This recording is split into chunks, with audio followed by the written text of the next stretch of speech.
just left.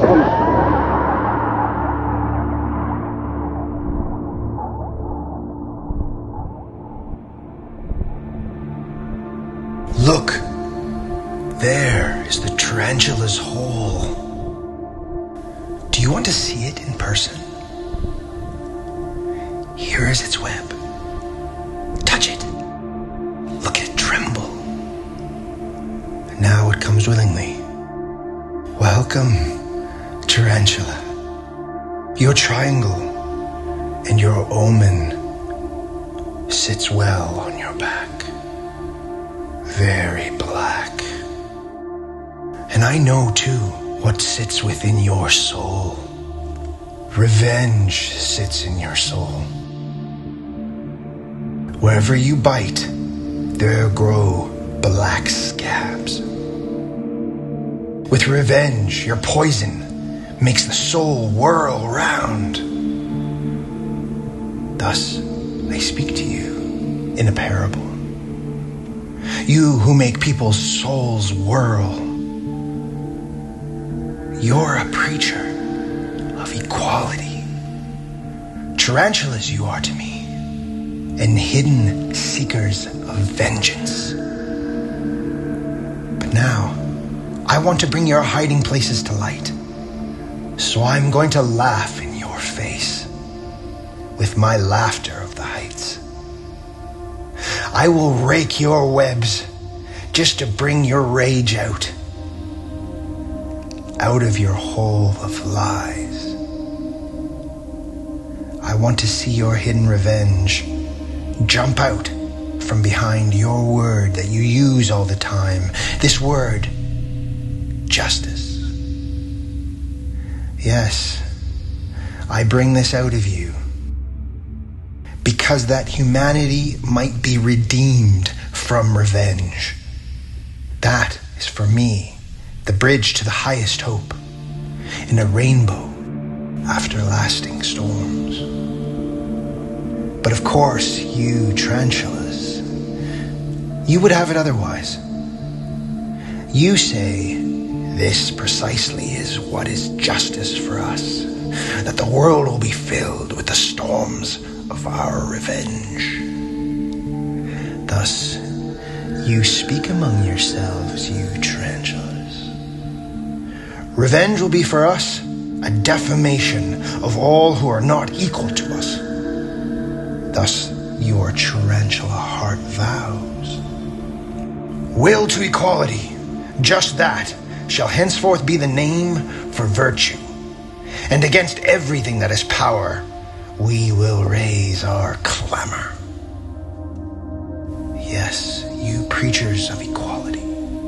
The tyrant's madness of impotence cries out from you for this equality. Your most secret tyrant desires disguise themselves in these virtue words. But underneath, there's soured arrogance, deeply repressed envy. Perhaps the arrogance and envy of your fathers. They burst forth out of you as a flame and a madness of revenge.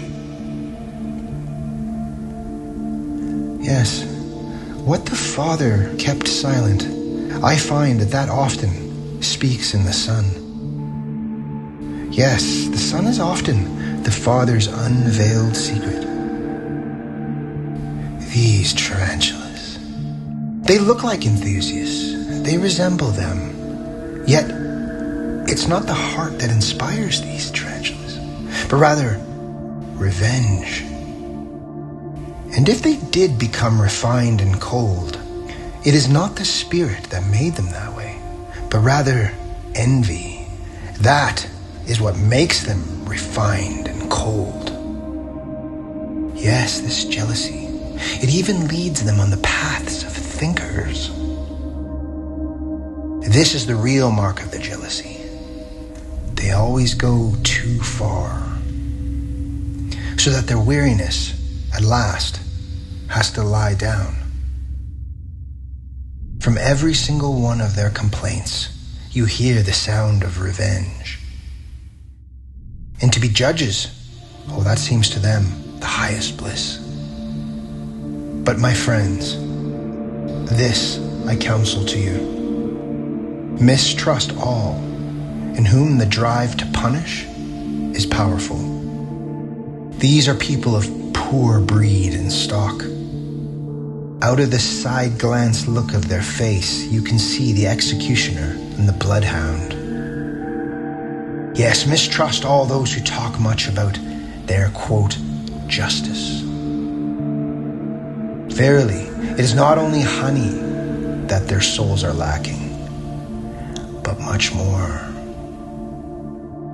And when they call themselves the good and the just, don't forget that the only thing that is getting in their way of being Pharisees is power.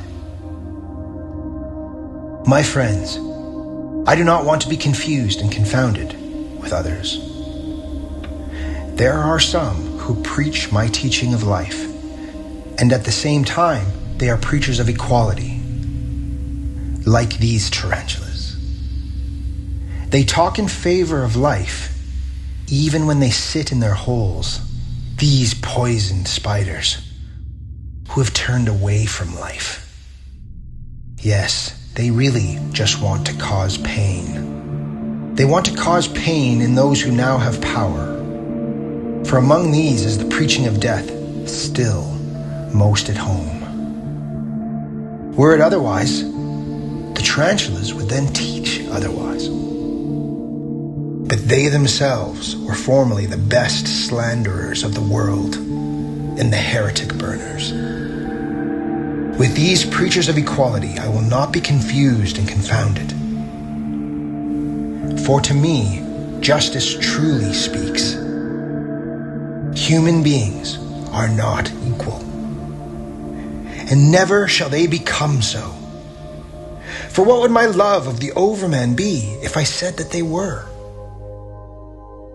On 1,000 bridges and footpaths, humanity shall throng toward the future, and more shall war and inequality be among them.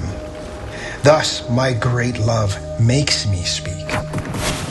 With their specters and with their images, they shall fight the great war against each other, the highest fight against themselves. Good and evil, rich and poor, high and low, all the different names of values, weapons shall they be, and clashing signs that life must overcome itself again and again. Into the heights, life wants to build itself with pillars and steps, this life itself. Into far distances, it wants to gaze out towards blissful sights of beauty. Therefore, it needs these heights. And because it needs the heights, it needs steps and opposition among steps in between the climbers. To climb is what life wants, and in climbing, to overcome itself. And look now, my friends, here, where the tarantula's hole is, the ruins of an ancient people still rise upward. Look now for me with enlightened eyes. Verily, whoever once towered up his thoughts in stone here knew about the secret of all life, just as much as any wise man. That struggle and inequality are present, even in beauty, and war for power, and even more power. This he teaches us here in the clearest of parables. How divinely vaults and arches break through against each other, as if in a wrestling match. How they strive against each other with light and shadow, these divine striver. Assured and beautiful as these, let us be enemies too, my friends. Let us strive against each other, like gods. But alas, the tarantula just bit me, my old enemy.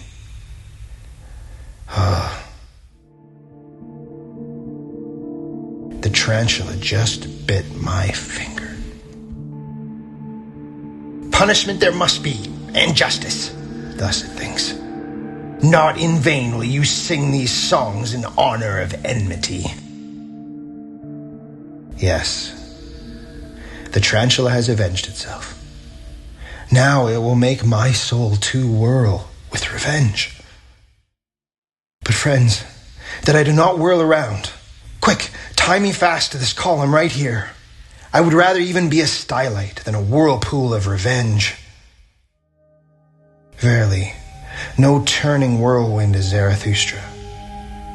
And if he is a dancer, never a tarantula dancer.